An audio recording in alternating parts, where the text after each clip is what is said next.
What's up, good people? Mark Holmes here, and as always, I want to thank you all for watching, commenting, subscribing, and being part of the Joe Boo Sports Report. Without you guys, as well as you ladies, you know that this literally does not work. You know, I got so much stuff to do here in the workshop. I have a cabinet I need to install tomorrow that I need to get on the rush. I've got bookcases back here and a bench that needs to be done, painted and installed. I have prints that we're working on that you guys have won. I got to go to Floor Decor and get some flooring because we got to take up some carpet and replace the flooring tomorrow. And of course, I got to keep up with the Dallas Cowboys. It is a full-time job. I am what they say is a jack of all trades and a master of none. Means I'm good at a lot of different things without being an expertise or being an expert in any of them, which is fine by me because if I need to change hot water heater, I can do that.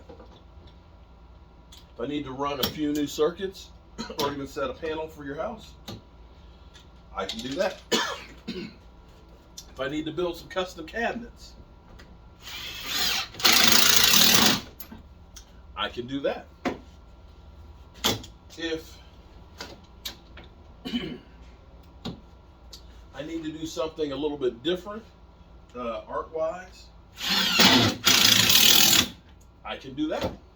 I can do all of the above because I have a lot of different things in my repertoire. And that, my friends, is Tony Pollard. Tony Pollard is the jack of many trades. And I'm not going to say he's not a master of any, because that boy is good. That boy is real good. That boy has got gifts galore. And see, the thing about Tony Pollard that I love, and I think is going to work well for the Cowboys offense if they decide that they want to be a little bit more dynamic than what they've been, and that is using 12 personnel.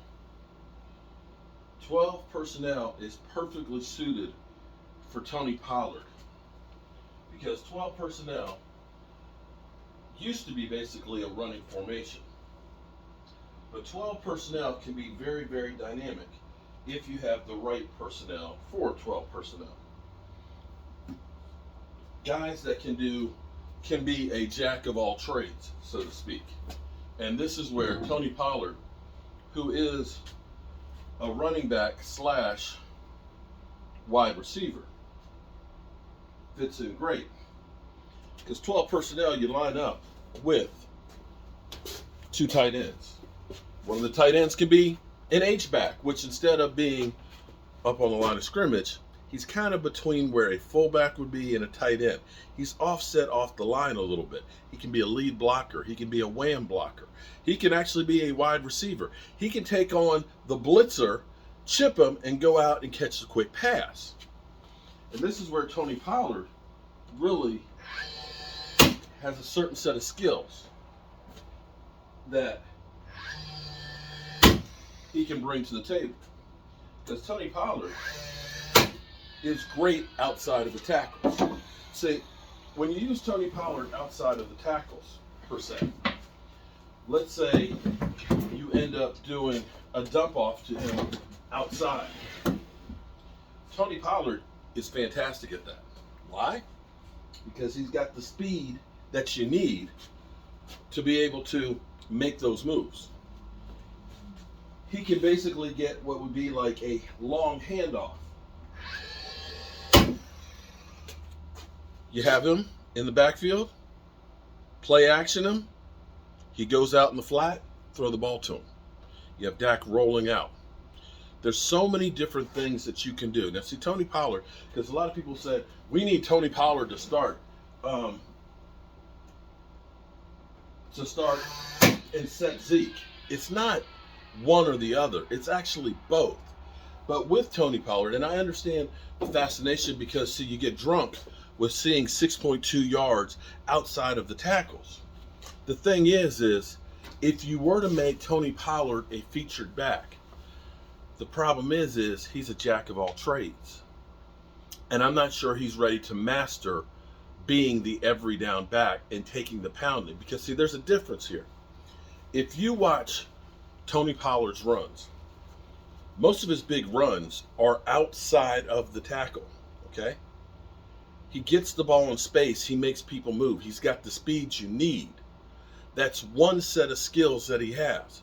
The thing with Zeke Elliott is he's ground and pound.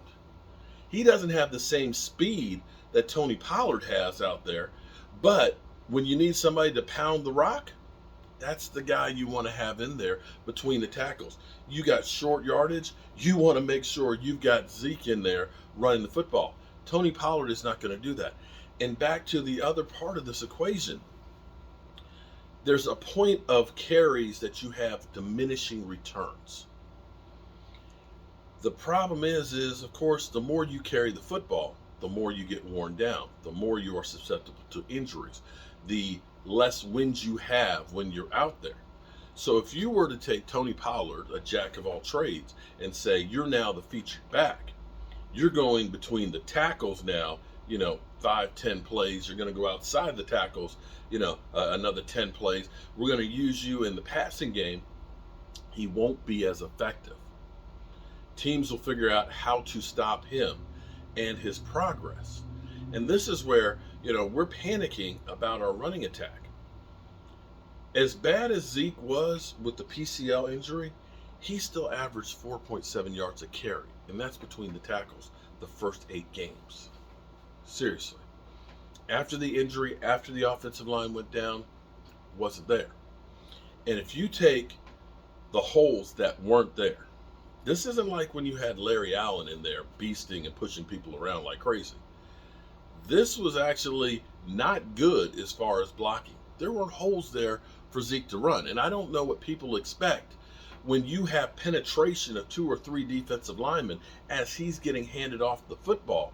There is no move that you're going to be able to make yardage in those situations. And I don't care if you're Tony Pollard or if you're Zeke Elliott or Derrick Henry. If you got the defensive lineman reestablishing the line of scrimmage in the backfield, you're not going very far. You're just not.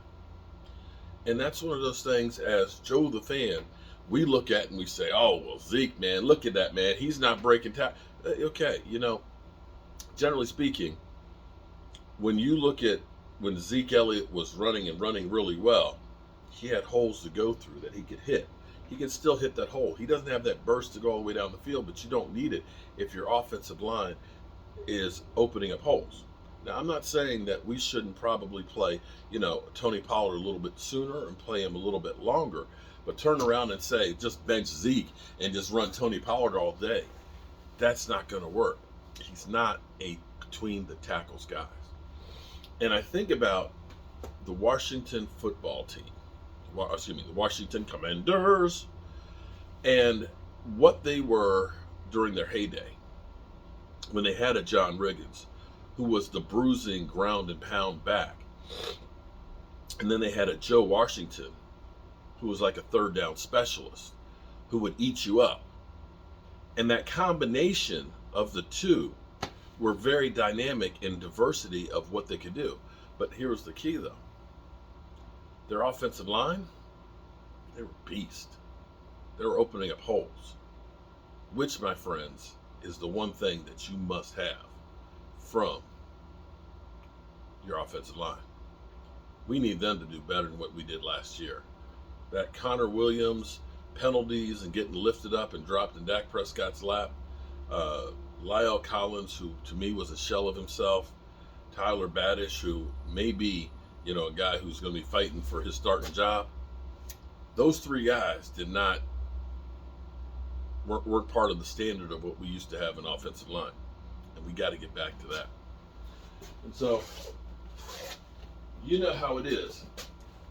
I am, like like I said, I'm a jack of all trades and a master of none. But sometimes a jack of all trades is what you really need when you're talking about what you need to get fixed, because you got a lot of things you need to do. And a jack of all trades is perfect for 12 personnel. All right, now all I got to do is make the door for this thing, and that one at least is off the list. I'm Mark Holmes, and I hope you're having a great day, and I'll see you soon.